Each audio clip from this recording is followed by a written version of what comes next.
Good morning, everyone. My name is Anne-Marie Band. Today is Wednesday, February the 8th, and this is the Moneyball Morning Report for the Benzinga Pro platform. We take a look at the SPY, the Qs, the ES, and the NQ and go through our levels. What have we seen? We've seen a move outside of the close of the prior day, but in yesterday's very big motion,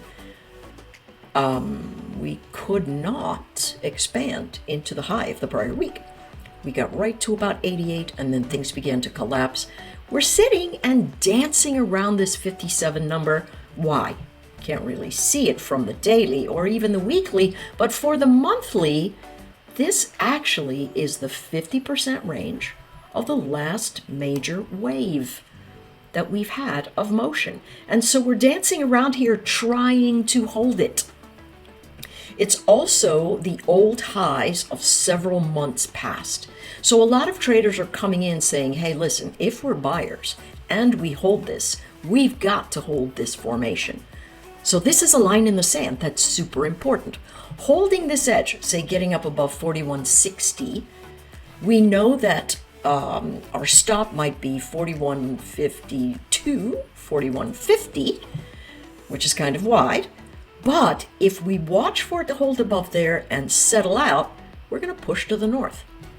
Seems quite reasonable. We know that's why they're bouncing there. Old resistance trying to hold his new support. What's the fly in the ointment?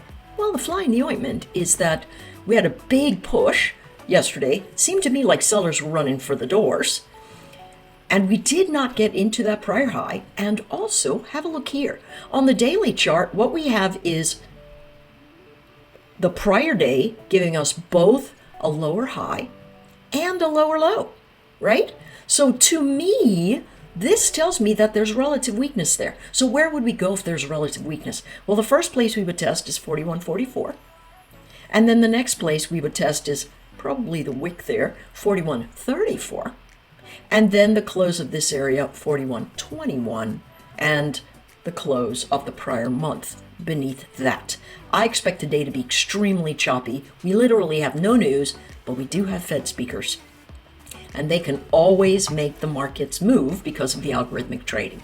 But those are the levels we want to watch for in the ES. If we can get back up over the close of the prior day, buyers are going to try and come in.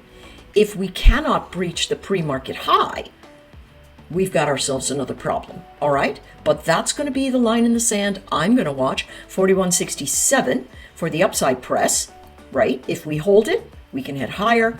I suspect if we head up into this region, we're going to fade and chop all the way around. All right, let's take a look at the NQs.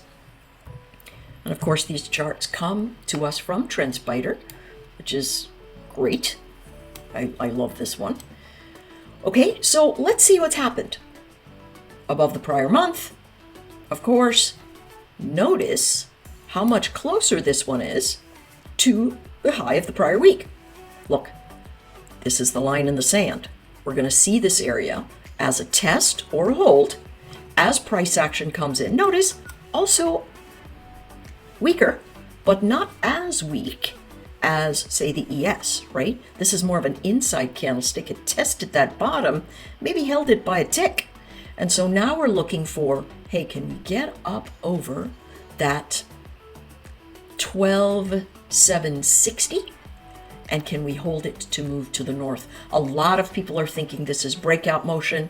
I'm inclined to think we are sitting in a little bit of a sideways patch. And so that's going to be the order of the day for me. Sideways action, looking for selling pressure here.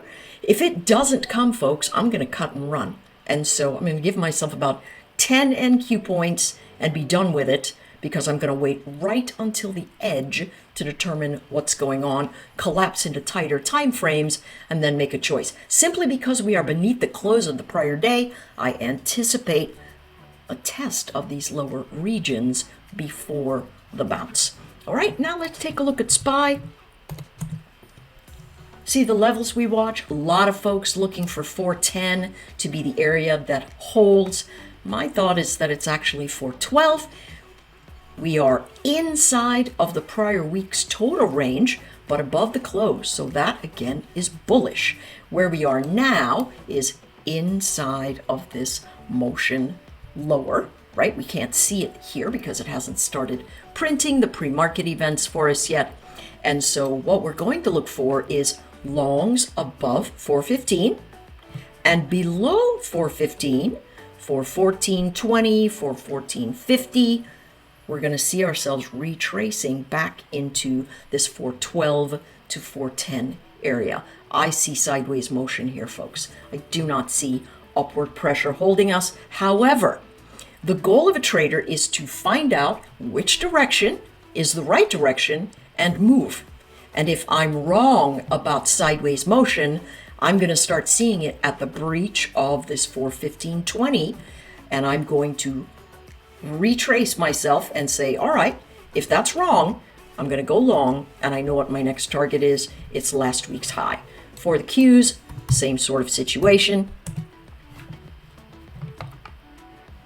We've got it up and holding really fairly close to the prior week's high, right? Looking really, really good. And so what we have to do now is hang on to this motion. Now, so what did the UK just came out and said, hey, Britain's filed an antitrust suit against Microsoft. Microsoft did really well yesterday. Tech could have a little bit of a hiccup, as it were, today. And so we're looking for 305, maybe to 303. But of course, if we get up over 309, 309.80, we know that the price action is going to try and push us up into that prior week's high. Good luck trading today. I'll see you tomorrow.